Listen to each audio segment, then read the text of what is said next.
Where could Bitcoin potentially peak in its bull cycle? We're going to be talking about the historical tendencies that we tend to see after the halving in Bitcoin cycles to better understand where we can potentially peak. But at the same time, we're also going to be presenting an alternative perspective which takes into account an accelerated cycle. And we'll be talking about that as well in today's video, tying it in today as well with how far ahead is Bitcoin in the cycle? How much have we accelerated in this current historic cycle? And we'll be talking about where could Bitcoin peak, bearing in mind these two perspectives. Subscribe to the channel for more videos like this in the future. Like this video if you enjoy content like this going forward, and let's dive right into it. So the classical post-halving bull market peak for Bitcoin tends to occur 518 days after the halving. And in this cycle, we saw a slightly longer bull market peak by approximately 30 days. So it was 546 days after the halving where Bitcoin achieved its bull market peak. So based on these two bull market peaking cycles here, it brings us to the conclusion that if history were to repeat, we would see 518 days after the halving be a bull market peak in the cycle, getting us to mid-September 2025. Or 546 days after the halving, which gets us to mid-October 2025. So that's the standard post-halving perspective, because historically we've seen a bull market peak for Bitcoin 518 to 546 days after the halving. So if we were to see that repeat, that gets us into the end of 2025. And that has been, this perspective at least, has been the dominant one in all of our analysis up to this point. But at the same time, we've now seen history making price action for Bitcoin. We've seen Bitcoin break to new all-time highs before the halving, because historically, we actually see Bitcoin break to new all-time highs many months after the halving. This was the case in 2016 and also in 2020. So breaking to new all-time highs after the halving has been a feat that we've been seeing in these cycles. But what we're currently seeing is that Bitcoin has broken to new all-time highs before the halving. And so maybe the halving shouldn't be the reference point. And this is the alternative perspective that we're talking about right now. Maybe the halving shouldn't be the reference point. Maybe it should be the new all-time highs, or at least when do we break beyond these new all-time highs? And if we look at the first cycle that we have here in price history, we broke to new all-time highs in 2017, 266. In 2013, for instance, we broke those old all-time highs. And then 266 days later, we rallied to new all-time highs. So that was that first data point, essentially breaking to new all-time highs. It took 266 days to bull market peak. And in this cycle, when we broke those old all-time highs at 1,181, it took 280 days to reach the bull market peak right over here before entering that bear market. And then right over here, when we breached those old all-time highs of 20K, roughly speaking, it took 315 days for Bitcoin to rally to a new bull market peak. So this just brings us to a range of between 266 days to 315 days. So seeing as we've broken to new all-time highs last week, if we were to see a bull market peak occur in 266 days' time, that gets us to December 2024, which is this year. But if we were to see 315 days, a new all-time high, 315 days from last week when we made that new all-time high for the first time, that gets us to late January 2025. And so it brings us to a range of December 2024 to late January 2025, maybe even early February 2025. And if we want to get a little bit more nuanced, if we look at these periods here, they're increasing by a fair amount each time. So could we see an additional month be added onto this 315-day period even in this cycle, because if that were to be the case, then that gets us even deeper into February 2025 for a bull market peak, maybe even early March 2025. So it really does depend.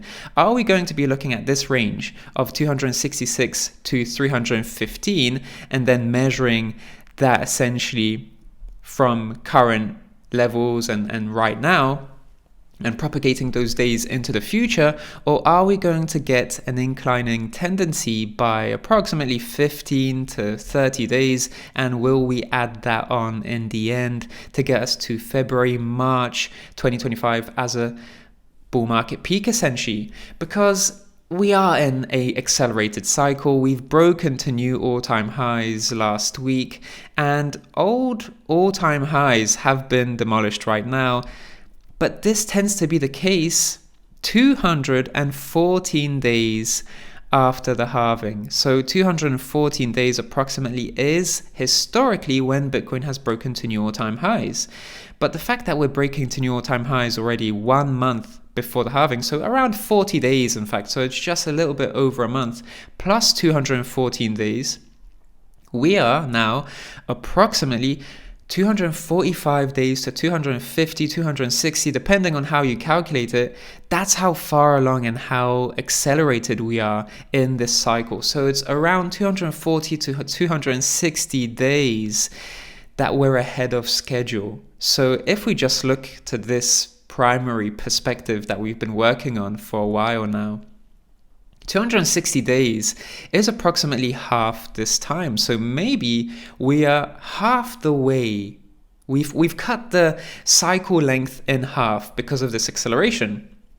So 260 days, that's approximately half of what we have seen in the past. So maybe indeed we are 50% ahead of schedule. We are accelerating to the point where we really are cutting that cycle in half, because we've never broken to new all-time highs prior to the halving like this. And of course, we've never really broken this macro diagonal that soon like we've seen in prior cycles. So maybe this is the primary perspective that we need to be considering right now, that maybe this accelerated cycle means that we're going to see something similar to this, where at the earliest we get a December 2024 peak, and at the latest we get a March 2025 peak. So that gives us a fair region of approximately 2 to 3 months where we could start seeing Bitcoin peak because of how it's already accelerating in its current cycle. So around December 2024 to maybe as high or far as March 2025, compared to this perspective, which is saying to us mid-September to mid-October 2025, you can see that that is definitely a fair amount ahead of schedule.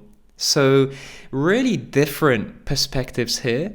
And the main difference is that we are looking in this perspective, maintaining that the halving is the reference point here. But in this perspective, maybe it shouldn't be the halving that's the reference point, but rather breaking old all-time highs and seeing price expansion from beyond those old all-time highs into price discovery. And that's essentially where those differences come. And at the same time, it's this perspective as well of the macro diagonal that is essentially showing to us the importance of breaking to new all-time highs, because historically after the halving, 215 days after the halving is where we break to new all-time highs, and we've broken approximately 40 days before the halving, which brings us to an acceleration of approximately 250 days. So it does tie in with this great new perspective, giving us a bit more insight into how accelerated we are and where could we potentially peak as a result of that acceleration. And it's definitely a little bit quicker than we saw and anticipated in this perspective, which was really relying on the halving being the reference point, but also these history technicalities and historical price tendencies repeating also in the cycle. But we're seeing Bitcoin go against the grain of history as a result of the halving, and also probably most importantly at this point, the ETFs as well. So we have a double catalyst in this cycle like we've never had before, because in the past we've only really had the halving, cutting the supply in half essentially overnight.